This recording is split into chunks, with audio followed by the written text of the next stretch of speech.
اعوذ باللہ من الشیطان اللعین الرجیم بسم اللہ الرحمن الرحیم۔ آج ہمارا 30واں درس مقدمہ کتاب فارسی قدیم سے۔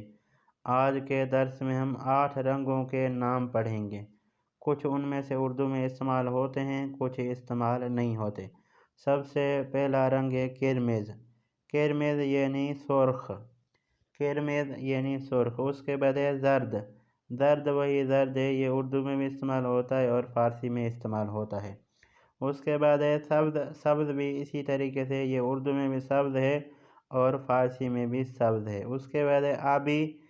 آبی یعنی نیلا، آبی یعنی نیلا۔ اس کے بعد ہے سیاہ۔ سیاہ وہی سیاہ، سیاہ وہی کالا۔ یاد رہے کہ سیاہ کے لیے فارسی میں ایک دوسرا لفظ بھی ہے، وہ ہے مشکی۔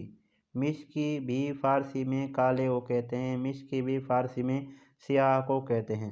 یاد رہے کہ فارسی والے سیاہ کم استعمال کرتے ہیں، مشکی زیادہ استعمال کرتے ہیں۔ اس کے بعد ہے سفید۔ سفید وہی سفید، سفید کلر اردو میں بھی ہے اور فارسی میں بھی ہے۔ اس کے بعد ہے قہوئی۔ قہوئی یعنی براؤن، قہوئی یعنی براؤن کلر۔ اس کے بعد ہے صورتی۔ صورتی یعنی گلابی، صورتی یعنی گلابی۔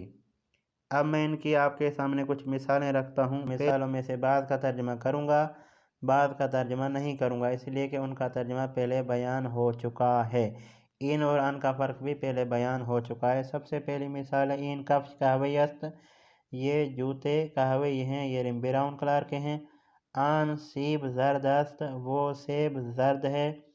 این خرما سیاہ است، یہ خرما سیاہ ہے یعنی کالا ہے۔ آن کبوتر سفید است، وہ کبوتر سفید ہے۔ این ماییک آبی است، یہ ماییک آبی ہے یعنی نیلی ہے۔ آن انگور زرد است، وہ انگور زرد ہے۔ انار کرمیز است، انار کرمیز ہے یعنی سرخ ہے۔ زغال سیاہ است، زغال سیاہ ہے یعنی کالا ہے۔ آن کلاه سبز است، وہ ٹوپی سبز ہے۔ این سطل آبی است، یہ بالٹی آبی ہے۔ اس طرح باقی مثالیں بھی آپ خود پڑھ سکتے ہیں، میں پڑھوں گا تو یہ ویڈیو لمبی ہو جائے گی۔ آخر میں دوستوں سے ریکویسٹ ہے، اگر میری ویڈیو سے آپ نے کچھ بھی سیکھا ہو، اگر میری ویڈیو آپ کے کام کی ہو تو میرے چینل کو ضرور سبسکرائب کر دیں۔ والسلام۔